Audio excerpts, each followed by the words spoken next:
Patayin ang sarili mo, anak! Ano sinabi mo? Sis, anak. Naging magulo lang yung lahat eh. Kasi yung nanay na pinapangarap ko, yung tao walang ginawa kundi saktan ako ng paulit-ulit. Mas lalo lang ako naguluhan eh. Gusto ko muna mapag-isa. Kapag nakuha ko na yung loob niya, hindi lang siya yung mapapaniwala, kundi lahat sila. Pero Libby, kailangan ko kunin si Princess kay Dado. Alam kong hindi mo gusto ang mga pangyayari. Pero sakyan mo na lang, ha? Naiirita ako dahil baka maitsapwera ako kapag nalaman ni na Daddy yung totoo. Hindi ako papayag. Si Divina ba talagang nanay niya? Kung nandito lang si Leilani, siya ang magpapatotoo sa sinasabi ko. Alam mo ni Mama ang buong pagkatao ni Princess? Hindi niya ako sinipot kahapon. Magtataka ka pa ba doon? Eh talagang wala nang pakialam sa'yo yung asawa mo eh. She's busy with Princess. Ano naman kinalaman ni Princess? Si Princess, si baby girl. Sorry po kung pinag-alala ko po kayo ah. Oo nga, I'm sorry sa'yo. Siguro naman tayo mamahalin na naalagaan niya ako, di ba? Totoo niya akong anak eh kung kay Libby nga ganun siya eh, di ba? Talaga ba sumuko ka na sa atin, Charlene? Nagkaroon ng gulo yung bata. Kaya sinamahan ko siya. Siguro nga wala na tayong dapat pag-usapan pa. Pero hanggang dito na lang tayo. Kukunin ko na si Princess kay Dado. Ma'am Divina? Ginagawa mo dito? Hindi ba ito yung tamang pagkakataon para ayusin natin ang mga pagkakamali? Bitiwan mo ang anak ko. Muna kami guluhin ba? Wala namang gulo kung hayaan mo kami. Ano ba? Hindi mo pwede makuha sa akin anak ko. Talaga ba sinusubukan mo ako?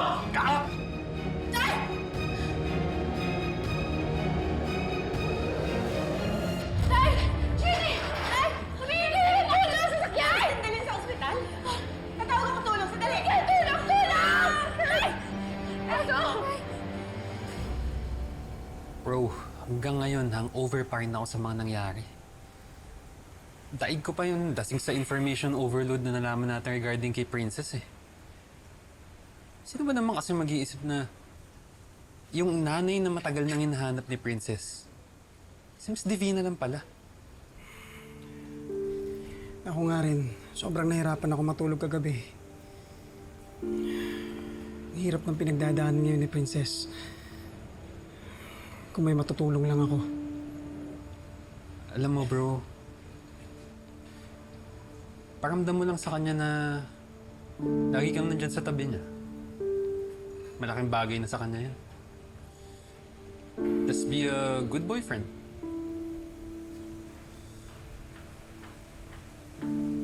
Oh, Lo, alis kayo ulit? Oo, may lalakarin lang ako. Parang napapadalas po yata yung pag-alis nyo ah. Ano bang pinagkakabalan nyo? Wala ito. May titignan lang akong lupa sa Bulacan. Binibenta kasi sa akin. Pinag-aaralan ko kung bibiling ko o hindi. Kaya pabalik-balik ako doon. Alam mo na, gusto ko maayos ang lahat bago ang negosasyon. O siya, alis na ako. Bahala ka na dito, ha?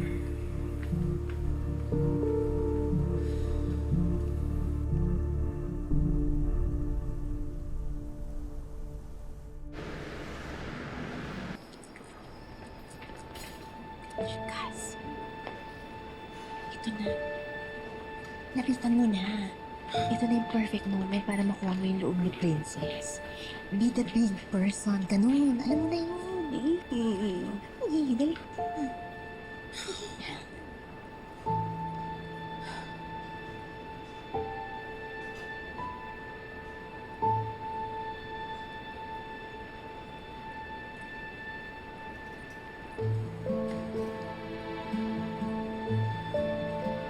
Princess. Alam ko sisisihin mo ako sa nangyari sa tatay-tata mo. Pero ngayon pa lang, humihingi na ako ng tawad sa'yo. Hindi ko naman intensyon na guluhin kayo eh. Ang sa akin lang, ayoko lang ipagkait sa akin ang karapatan ng pagiging nanay mo.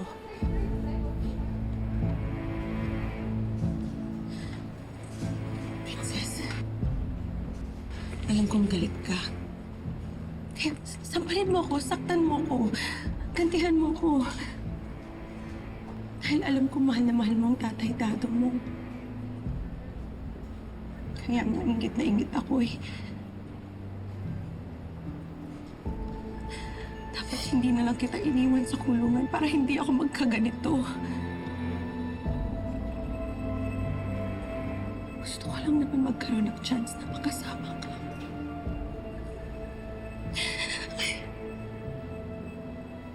Wakting ang buhina. I'm sorry. Alam ko, napaka-insensitive ko. Hindi ito ang panahon para pag-usapan natin to. Dapat nakafocus tayo sa kalagayan ng tatay-dado mo. Excuse me. Kayo ba yung pamilya ni Mr. Pascual? Tatay ko po siya. Kamusta na po yung kalagayan niya? Ganito, Iha. I will be very honest with you.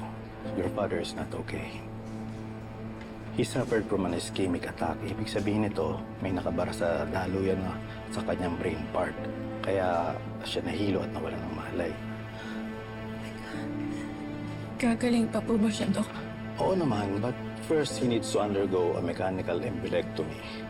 Ito yung surgery kung saan may ginagamit na device na ipapasok sa daluyan ng dugo sa utak ng tatay mo para tanggalin yung mga nakabara. But Iha, this surgery requires a huge amount. Saka kailangan na rin magawa agad ang operasyon kung talagang gusto mo mailigtas ang tatay mo. Mauna na muna po ako sa inyo, ha? Salamat, Doc. Princess. Princess, alam ko mabigat ng lahat ng to para sa'yo. Pero gusto ko lang malaman mo na nandito ako. Kung sa buong buhay mo hindi tayo magkasama. At sa mga panahon na katulad na ganito na wala kang masandalan, o wala kang mahingan ng tulong, tapos ngayon dahil nandito ako para sa'yo. Kagampanan ko ang responsibilidad ko bilang nanay mo. Aakuin ko lahat ng problema mo. Nandito ako.